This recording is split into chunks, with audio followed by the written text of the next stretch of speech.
Hi hello నమస్తే అందరికీ welcome to my channel Gana stories world.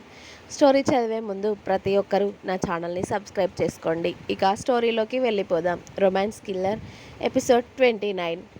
శ్యామాని kiss చేస్తూనే అతడి ఫీలింగ్స్ని కంట్రోల్ చేసుకుంటూ ఉన్నాడు భైరవ్. హా బావా వదులు అని శ్యామకి ఊపిరి ఆడకపోవడంతో గింజుకుంటూ ఉంది. వదలాలి అని లేదు కదే నాకు అన్నాడు భైరవ్ ఆమె పెదాలను వదిలి ఆమె మెడ మీద దాడి చేస్తూ. ఇదిగో నువ్వు ఇలా చేస్తావనే నేను ఇక్కడ ఉండను అంది. ఇప్పుడు చూడు నువ్వెలా అంటున్నావో. అబ్బా సరేలేవే ఏం చేయనిక ఓకేనా ఇంకా ఉండు ఇక్కడే అని ఆమెని దగ్గరికి లాక్కుని గట్టిగా హత్తుకొని పడుకున్నాడు భైరవ్. అతడు ఊపిరి తీసుకునే విధానంలో తేడా రావడంతో శ్యామ అది పసిగట్టి, అంత ఇబ్బంది ఎందుకు పడడం చెప్పు, సైలెంట్గా పడుకుంటే అయిపోయేది కదా, నన్నెందుకు రమ్మన్నావు ఇక్కడికి అంది. పెళ్ళికి ముందు కొంచెం రొమాన్స్ ఉండాలి కదా మన మధ్య, ఎప్పుడు మాటలేనా చేతలు వద్దా అన్నాడు భైరవ్. అన్నీ పెళ్ళయ్యాకేలే, ఇప్పుడు చూడ మొత్తం మొదలుపెట్టి ఆగుతున్నావా అంది శ్యామ. ఓకే ఓకే ఇక ఏమనను పడుకోవే అంటూ మరదల్ని గట్టిగా హత్తుకొని హాయిగా నిద్రపోతాడు భైరవ్. ఇక మన కిల్లర్ బాబు సుహా పాపకి తినిపించాక సుహా కాస్త వాటర్ తాగి బాల్కనీలోకి వెళ్ళి నిలబడింది. ఓయ్ బేబీ ఇక్కడేం చేస్తున్నావు, నిద్రపోదాం పదా అన్నాడు కిల్లర్ వెనుక నుండి వచ్చి ఆమెను హత్తుకొని అతడికి ఆమెకి కలిపి బ్లాంకెట్ కప్పుతూ. ఇప్పుడే తిన్నాను కదా కిల్లర్, కాసేపు ఆగు, క్లైమేట్ చూడు ఎంత బాగుందో ఇక్కడ అంది సుహ. ఇక్కడే పడుకుందామా అని అడిగాడు విశ్వ. ఇక్కడెలా కిల్లర్ అంది సుహ. నేను సెట్ చేస్తాను ఉండు అంటూ విశ్వ లోపలికి వెళ్ళి ఫోల్డింగ్ మ్యాట్రిస్ తీసుకువచ్చి బాల్కనీలో వేసి దానిపై బెడ్షీట్ వేసి పిల్లోస్ వేశాడు. అక్కడ పడుకుంటే చక్కగా ఆకాశం కనబడుతూ హాయిగా ఉంది. అది చూసి విశ్వని హత్తుకొని థ్యాంక్ యూ కిల్లర్ ఇక్కడ చాలా బాగుంది అంటూ నవ్వుతుంది సుహ. ఓకే కమ్ బేబీ నిద్ర వస్తుంది అంటూ విశ్వ సుహాని ఎత్తుకొని ఆ మ్యాట్రిస్పై పడుకోబెట్టి ఇక ఇద్దరు హాయిగా నిద్రపోతారు అక్కడే.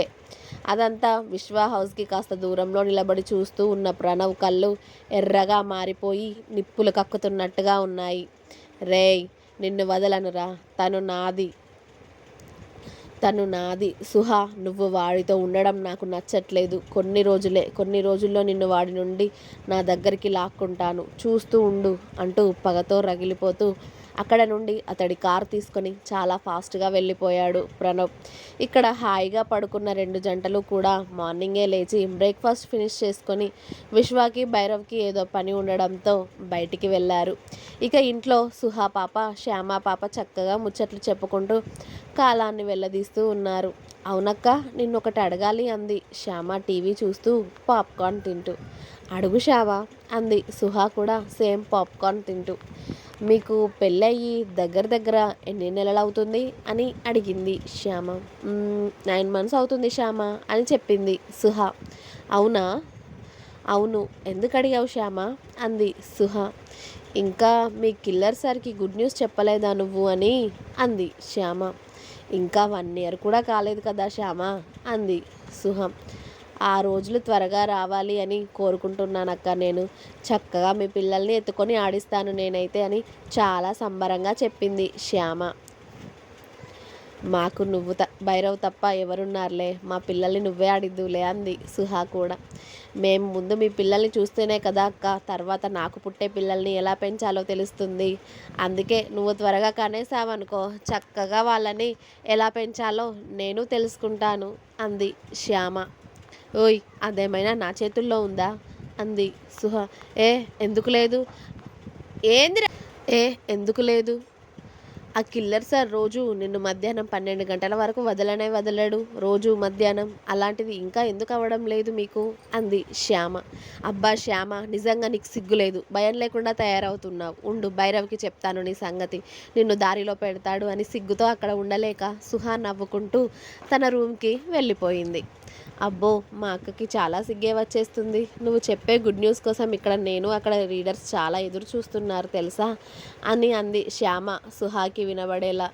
అయితే ఆ గుడ్ న్యూస్ ఎప్పుడు అని మీ కిల్లర్ వచ్చాక నువ్వే అడుగు అని రూమ్కి వెళ్ళి డోర్ వేసుకొని బెడ్ మీద కూర్చుని ఆ ఊహకే చాలా మురిసిపోయి చాలా హ్యాపీగా అనిపించింది సుహాకి. నిజంగా మాకు బేబీ వస్తే ఈ కిల్లర్ హ్యాపీనెస్ ఇంకెంత ఉంటుందో అనుకుంది. బేబీ కిల్లర్ వస్తాడో మరి మాకు కిల్లర్ క్వీన్ వస్తుందో చూడాలి అనుకొని మురిసిపోయి విశ్వాకి కాల్ చేసింది సుహా. ఎంత బిజీగా ఉన్నా సుహా కాల్ చేసిందంటే ఖచ్చితంగా లిఫ్ట్ చేస్తాడు. హలో బేబీ అన్నాడు విశ్వ వెంటనే ఫోన్ లిఫ్ట్ చేసి. హా కిల్లర్, డిస్టర్బ్ చేశానా అని అడిగింది సుహ. నోరా, ఖాళీగానే ఉన్నా, చెప్పు అన్నాడు విశ్వ. కాలి కింద ఆల్రెడీ ఒకడు గిలగిలా కొట్టుకుంటూ ఉన్నాడు. విశ్వ వాడినే చూస్తూ సుహాతో మాట్లాడుతూ ఉన్నాడు. వాడు గట్టిగా అరిచే టైంకి భైరవ్ వాడి నోట్లో ఒక క్లాత్ కుక్కేస్తే వాడు కదలకుండా ఇంకో గార్డ్ వచ్చి వాడి కాళ్ళని కదలకుండా లాక్ చేసేశాడు. విశ్వ స్టైల్గా ఒక చేతిలో గన్తో ఇంకో చేతిలో ఫోన్ పట్టుకొని సుహాతో మాట్లాడుతూ ఉన్నాడు. ఆ సిచ్యువేషన్లో కూడా. ఏం చేస్తున్నావు కిల్లర్ అని అడిగింది సుహ. నథింగ్ బేబీ, చెప్పరా అన్నాడు విశ్వ. మరి అని సాగదీసింది సుహ. హా అన్నాడు విశ్వ. మరేమో టెల్ మీ బేబీ, నా దగ్గర నీకు సిగ్గేంట్రా అన్నాడు విశ్వ. మీరు ఎప్పుడు నాకు పాపనో బాబునో ఇస్తున్నారో చెప్పండి, ఇక్కడ చాలామంది వెయిటింగ్ తెలుసా మనం చెప్పే గుడ్ న్యూస్కి అంది సుహ. ఇప్పుడు అదెందుకు గుర్తుకు వచ్చిందిరా నీకు అని అడిగాడు విశ్వ నవ్వుతూ. నువ్వు చెప్పు కిల్లర్ అని గారాలు పోయింది సుహ. నేను చెప్పాలి అంటే నాకు తెలియాలి కదా బేబీ అన్నాడు విశ్వ. మరి ఇంకా ఎప్పుడు వస్తారు అంది సుహ. బేబీ, మన మ్యారేజ్ అయ్యి ఇంకా 1 ఇయర్ కూడా కాలేదు కదా, ఇంకా ఎందుకు ఆ తొందర చెప్పు. త్వరలోనే వచ్చేస్తారులే, ఓకేనా. పైగా వాళ్ళు రావడానికి మనం నైట్ చాలా కష్టపడాలి. నేను వచ్చాక దాని గురించి మనం డిస్కస్ చేద్దాం, కానీ కాస్త వర్క్ ఉందిరా, కాసేపు అయ్యాక చేయనా అన్నాడు విశ్వ. హా సరేలే, లంచ్ చేసావా కిల్లర్ అని అడిగింది సుహ. హా బేబీ, నేను తినేసారా, నువ్వు తిన్నావా అని అడిగాడు విశ్వ. హా ఇప్పుడే కిల్లర్ తిని నా రూమ్లోకి వచ్చాను. ఇవాళ త్వరగా రా, నేను షాపింగ్కి వెళ్ళాలి అంది సుహ. అవునా, ఓకే బేబీ, త్వరగా రావడానికి ట్రై చేస్తారా ఓకే బేబీ, త్వరగా రావడానికి ట్రై చేస్తారా అన్నాడు విశ్వ. బాయ్ కిల్లర్ అని ఫోన్లో ముద్దు పెట్టింది సుహ. ఆమె కిస్ చేయడంతో విశ్వ అందంగా నవ్వేసి బాయ్ బేబీ అని కాల్ కట్ చేసి సెకండ్లో మళ్ళీ కోపంగా మారిపోయాడు. విశ్వ ఫోన్ కట్ చేయడంతో ఆ ఫోన్ భైరవ్ అందుకొని గార్డ్స్ ఇంకా భైరవ్ దూరం జరిగారు విశ్వకి. ఎవరు పంపించారా నిన్ను అని అరిచాడు విశ్వ. ఈరోజు అతడి వెనకాలే ఉండే సెక్యూరిటీలో ఒకడు చాలా ధైర్యం చేసి విశ్వాన్ని అటాక్ చేయడానికి ప్రయత్నించాడు, కానీ అదంత సులభం కాదు అని వాడికి తెలియదు కదా పాపం. వాడిప్పుడు విశ్వ దగ్గర ఇరుక్కుపోయి చావుకి దగ్గర అవుతున్నాడు. చెప్పు బే, ఎవడు పంపించాడురా నిన్ను అని మళ్ళీ అరిచాడు విశ్వ. అయినా కూడా వాడు నోరు తెరవకపోవడంతో భైరవ్ వచ్చి వాడిని రక్తం వచ్చేలా ఇష్టం వచ్చినట్టుగా కొట్టి పారేశాడు. భైరవ్ కొడుతుంటే విశ్వ ఇక చాలు అన్నట్టు చేయితో సైగ చేసేసరికి భైరవ్ ఓకే అన్నట్టు చేతులు వెనక్కి పెట్టుకొని కాస్త దూరం జరిగాడు. విశ్వ వాడి దగ్గరికి వెళ్ళి మళ్ళీ అడిగాడు, వాడి మొహాన్ని కాలితో తన్నుతూ, ఎవడు పంపించాడో చెప్పరా అని. అయినా కూడా వాడు నోరు తెరవకపోవడంతో ఇక టైం వేస్ట్ అని చెప్పి విశ్వ అతడి ప్యాంట్ ప్యాకెట్లో ఉన్న గన్ తీసి వాడి తలలో షూట్ చేసి వాడిని వేసేశాడు. వీడిని ఇక్కడ నుండి తీసేయండి అని చెప్పి ఎవరు పంపించి ఉంటారు భైరవ్, వీడు 4వ వాడు ఇలా మన చేతుల్లో చావడం. వీళ్ళ పేరు కాదు కదా, కనీసం వీళ్ళు ఎక్కడి నుండి వచ్చారో కూడా మనకు తెలియకుండా అంత జాగ్రత్తగా ఉన్నారంటే ఏదో పెద్ద ప్లాన్ జరుగుతుంది మన వెనకాల అన్నాడు విశ్వ. వాడెవడైనా మన ముందుకు వస్తే వాడి పని కదమే కదా బాయ్. వాడు ఎన్ని రోజులు ఇలా దాగుడు మూతలు ఆడతాడో ఆడనివ్వండి. నా కొడుకు ఒక్కసారి నా కంటికి కనిపిస్తే చాలు, వాడిని మరో నిమిషం ఈ భూమి మీద ఊపిరి తీసుకోకుండా చేస్తాను అన్నాడు భైరవ్ చాలా కోపంగా. సరే భైరవ్ పద అని వాళ్ళ ఆఫీస్కి వెళ్ళిపోయాడు విశ్వ. ఇక్కడ ప్రణవ్ ఇంట్లో అతడు పంపించిన మనిషి చనిపోయిన ఇన్ఫర్మేషన్ రావడంతో అతడు తాగుతున్న మందు బాటిల్ కోపంగా కిందికి విసిరేసి, ఇంకెలా చేస్తావురా నువ్వు, నేను పంపించిన మనుషులందరినీ వేసేస్తున్నావు,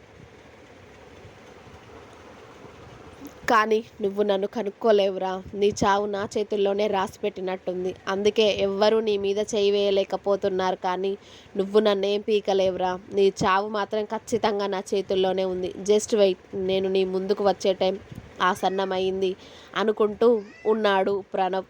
అప్పుడే ప్రణవ్కి ఒక ఫోన్ వస్తుంది, అతడిని ఒకరు మీట్ అవ్వాలి అని.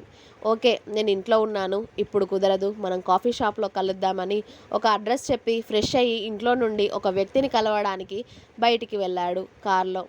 ప్రణవ్ రెడీ అయ్యి వెళ్ళి కాఫీ షాప్లో ఒక టేబుల్ దగ్గర కూర్చొని కాఫీ ఆర్డర్ చేశాడు. అప్పుడే అతడి ముందుకి నోయల్ వచ్చి కూర్చున్నాడు హాయ్ అంటూ. హాయ్ నోయల్, నాతో ఏం పని నీకు అని డైరెక్ట్గా అడిగాడు ప్రణవ్. మనం కాస్త ఓపెన్గా మాట్లాడుకుందాం ప్రణవ్ అంటూ నోయల్ కూడా కాఫీ ఆర్డర్ చేసి, నాకు మీ అన్న పొజిషన్ కావాలి, వాడు ఎంత పెద్ద డాన్నో నీకు తెలుసు, వాడిని ఆ పొజిషన్ నుండి లాగేసి ఆ పొజిషన్కి నేను రావాలి, ఆ పొజిషన్ కోసం నేను ఎన్ని పనులు చేశానో నీకు కూడా తెలిసే ఉంటుంది. అయినా కూడా వాడెవ్వరిని ఇప్పటి వరకు వాడి చైర్ని టచ్ చేయనివ్వలేదు. పైగా వెపన్స్ డీలింగ్ అంటే వాడొక్కడిదే అయినట్టు ఇప్పటి వరకు ఆ డీలింగ్స్లో వాడికన్నా ముందు ఎవ్వడు లేడు ఇక్కడ. ఎన్నిసార్లు వాడిని కిందికి పడేయడానికి ట్రై చేసినా ఏదో విధంగా వాడు పైకి లేస్తూనే ఉన్నాడు.